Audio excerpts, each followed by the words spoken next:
17장. 이스라엘 온 회중이 신 광야를 출발해 여호와의 명령대로 이곳저곳을 지나 마침내 르비딤에 진을 쳤습니다. 그러나 거기에는 백성들이 마실 물이 없었습니다. 그러자 백성들은 모세에게 대들며 말했습니다. 우리에게 마실 물을 주십시오. 모세는 그들에게 너희가 왜 나와 싸우는 것이냐? 너희가 왜 여호와를 시험하는 것이냐? 하고 말했습니다. 그러나 백성들은 거기에서 목이 말라 모세를 원망하며 말했습니다. 당신이 왜 우리를 이집트에서 데리고 나와 우리와 우리 자식들과 가축들을 목말라 죽게 하는 것입니까? 모세는 여호와께 울부짖었습니다. 제가 이 사람들을 어떻게 해야 합니까? 그들이 제게 돌을 던지기 직전입니다. 여호와께서 모세에게 말씀하셨습니다. 이 백성 앞을 지나서 이스라엘 장로들 몇을 데리고 나일강을 쳤던 네 지팡이를 손에 들고 가거라. 내가 거기 호렙산의 바위견 네 앞에 서 있겠다. 너는 그 바위를 쳐라. 그러면 바위에서 물이 흘러나와 백성들이 마실 수 있게 될 것이다. 모세는 이스라엘 장로들이 보는 앞에서 그렇게 했습니다. 모세는 그곳을 마사와 무리바라고 불렀습니다. 이는 이스라엘 백성들이 다투었기 때문이며 또한 그들이 여호와께서 우리 가운데 계시는가 안 계시는가 라고 하면서 여호와를 시험했기 때문이었습니다. 그때 아말렉 사람들이 와서 르비딤에 있는 이스라엘 백성을 공격했습니다. 모세는 여호수아에게 말했습니다. 우리들 가운데 얼마를 선발해 나가서 아말렉과 싸워라. 나는 내일 하나님의 지팡이를 손에 들고 언덕 꼭대기에 서 있겠다. 그리하여 여호수아는 모세의 명령대로 아말렉 사람들과 싸웠습니다. 모세와 아론과 훌은 언덕 꼭대기로 갔습니다. 그런데 모세가 손을 높이 들고 있는 동안은 이스라엘이 이기고 모세가 손을 내리면 아말렉이 이기는 것이었습니다.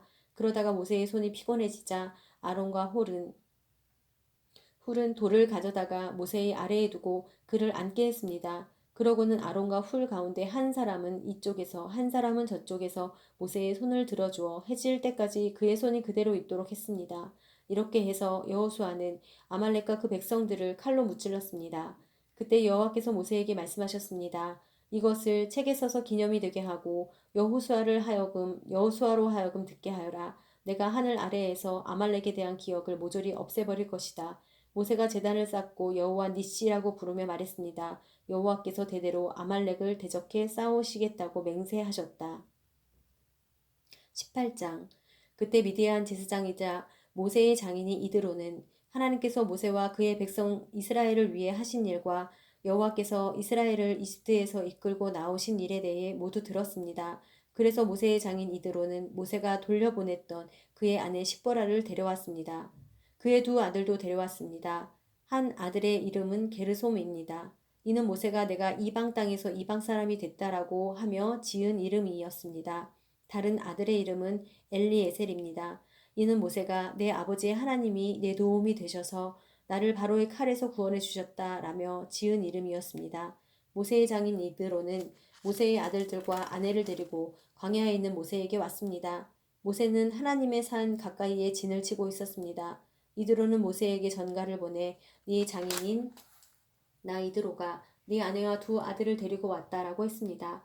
그러자 모세는 자기의 장인을 맞으러 나가서는 절하고 입을 맞추었습니다. 그들은 서로 인사하고 장막으로 들어갔습니다. 모세는 장인 이드로에게 여호와께서 이스라엘을 위해 바로와 이집트 사람들에게 하신 일과 나오는 길에 맞닥뜨렸던 모든 고난과 여호와께서 그들을 구원하신 일을 낱낱이 말해 주었습니다. 이드로는 하나님께서 이스라엘을 위해 모든 선을 베풀어 이집트 사람들의 손에서 그들을 구원해 주신 것을 기뻐했습니다. 이도로가 말했습니다. 여호와를 찬양하세. 그분이 이집트 사람들과 바로의 손에서 너희를 구해 주셨고 이집트 사람들의 손에서 백성들을 구해내셨네. 여호와께서 다른 모든 신들보다 크시다는 것을 내가 이제 알았네. 이 백성들에게 교만하게 굴던 사람들에게 이렇게 하셨으니 말이네.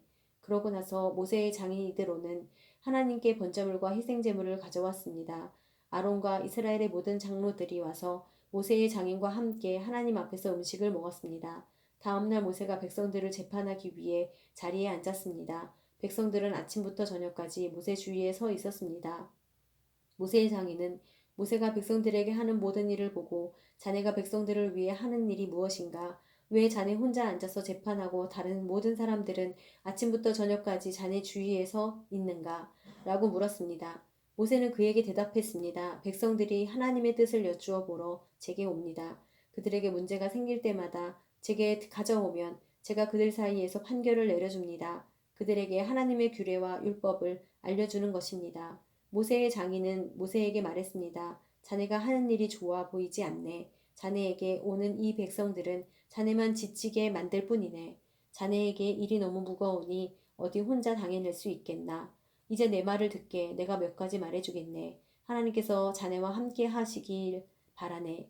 자네는 하나님 앞에서 백성의 대표가 돼 그들의 문제들을 그분께 가져가야 하네. 그들에게 윤례와 법도를 가르쳐 가야 할 길과 해야 할 일을 보여주게. 또 모든 백성들 가운데 능력 있는 사람들, 곧 하나님을 경외하고 믿을 만하며 탐욕스럽지 않은 사람들을 뽑아 백성들 위에 천부장, 백부장, 50부장, 10부장으로 세우고 그들이 백성들을 위해 항상 재판하도록 하게. 단 어려운 문제는 자네에게 가져오게 하게. 간단한 사건은 그들 스스로 판단할 수 있을 걸세. 그렇게 하면 그들이 자네와 함께 일을 나눔으로써 자네 짐도 한결 가벼워질 걸세. 만약 자네가 이렇게 하고 하나님도 그렇게 명령하시면 자네 부담도 덜고 이 모든 백성들도 만족하면서 집으로 돌아가게 될 걸세. 모세는 장인의 말을 듣고 그 모든 말대로 했습니다. 모세는 온 이스라엘 중에서 능력 있는 사람을 뽑아 백성의 지도자 곧 천부장, 백부장, 50부장, 10부장으로 세웠습니다. 그들은 항상 백성들을 위해 재판하는 일을 하되 어려운 사람은 모세에게 가져갔고 간단한 사건은 그들 스스로 판단했습니다. 그러고 나서 모세는 장인을 떠나보냈고 이드로는 자기 고향으로 돌아갔습니다. 19장 이스라엘 백성들이 이집트를 떠난 지 셋째 달 되는 바로 그날에 그들은 시내 광야에 도착했습니다. 이스라엘 백성들은 르비딤을 출발해서 시내 광야에 들어가 그곳 산 앞 광야에 진을 쳤습니다. 그때 모세가 하나님께 올라갔습니다. 그러자 여호와께서는 산에서 모세를 부르시며 말씀하셨습니다. 너는 야곱의 집에게 말하고 이스라엘 자손들에게 말하여라. 내가 이집트 사람들에게 행한 일을 너희가 직접 보았고 독수리 날개에 얹어 나르듯 내가 너희를 내게로 데려온 것을 보았다. 그러니 이제 너희가 내게 온전히 순종하고 내 언약을 지키며 너희는 모든 민족들 가운데 특별한 내 보물이 될 것이다. 온 땅이 다 내 것이지만 너희는 내게 제사장 나라 거룩한 민족이 될 것이다. 너는 이 말을 이스라엘 백성들에게 전하여라.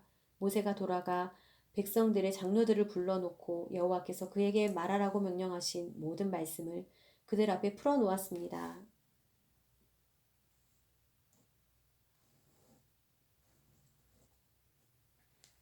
백성들은 다 함께 응답하며 말했습니다. 여호와께서 말씀하신 대로 우리가 다 행하겠습니다. 모세는 그들의 대답을 여호와께 가져갔습니다. 여호와께서 모세에게 말씀하셨습니다. 보아라, 내가 빽빽한 구름 가운데서 네게 내려갈 것이다. 이는 이 백성이 나와 너와 말하는 것을 듣고 너를 영원히 믿게 하기 위한 것이다. 이 백성이 내가 너와 말하는 것을 듣고 너를 영원히 믿게 하기 위한 것이다. 그러자 모세는 백성들이 한 말을 여호와께 전했습니다. 그리고 여호와께서 모세에게 말씀하셨습니다. 백성들에게 가서 오늘과 내일 그들을 거룩하게 하여라. 그들로 하여금 자기 옷을 세탁하게 하고 3일째 되는 날에 준비되게 하여라. 나 여호와가 그날의 모든 백성들이 보는 앞에서 시내산으로 내려갈 것이다. 백성들 주위에 경계선을 만들고 말하여라. 너희는 산에 올라가거나 산자락이라도 건드리지 않도록 명심하라. 누구든 산을 건드리기만 해도 반드시 죽을 것이다. 그런 사람에게는 손도 대지 말 것이다. 그는 반드시 돌에 맞든지 화살에 맞을 것이니 사람이든 짐승이든 살지 못할 것이다. 나팔이 길게 울리면 그때에는 산에 올라가도 될 것이다. 모세는 산에서 내려가 백성들에게 이르러 그들을 거룩하게 했고 백성들은 자기 옷을 세탁했습니다. 그러고 나서 모세는 백성들에게 말했습니다. 셋째 날에는 준비가 다 돼 있어야 한다. 아내를 가까이 하지 말라. 3일째 되는 날 아침이 됐습니다. 천둥 번개가 치고 빽빽한 구름이 산 위를 덮은 가운데 우렁찬 나팔 소리가 울렸습니다. 그러자 지인 안에 있던 사람들은 다 벌벌 떨었습니다. 그때 모세가 하나님을 만나기 위해 백성들을 진 밖으로 이끌고 나왔습니다. 그들은 산자락 앞에 섰습니다. 시내산은 온통 연기로 뒤덮여 있었습니다. 이는 여호와께서 불로 시내 산 위에 내려오셨기 때문입니다. 연기가 화로 연기처럼 위로 치솟아 오르고 산 전체는 몹시 흔들리며 나팔 소리는 점점 더 커져 갔습니다. 그때 모세가 말했고 하나님께서 음성으로 모세에게 대답하셨습니다. 그리고 여호와께서 시내산 꼭대기로 내려오셨습니다. 여호와께서 모세를 산 꼭대기로 부르셨기에 모세는 산으로 올라갔습니다. 여호와께서 모세에게 말씀하셨습니다. 너는 내려가서 백성들에게 경고하여라. 그렇지 않으면 그들이 여호와를 보려고 몰려들다가 많이 죽을지 모른다. 여호와를 가까이 하는 제사장들도 스스로 거룩하게 해야 한다. 그렇지 않으면 여호와께서 그들을 향해 진노하실 것이다. 모세는 여호와께 말했습니다. 주께서 직접 저희에게 산둘레의 경계를 지어 거룩하게 구별하라고 경고하셨기 때문에 백성들이 시내산에 올라오는 일은 없을 것입니다. 여호와께서 대답하셨습니다.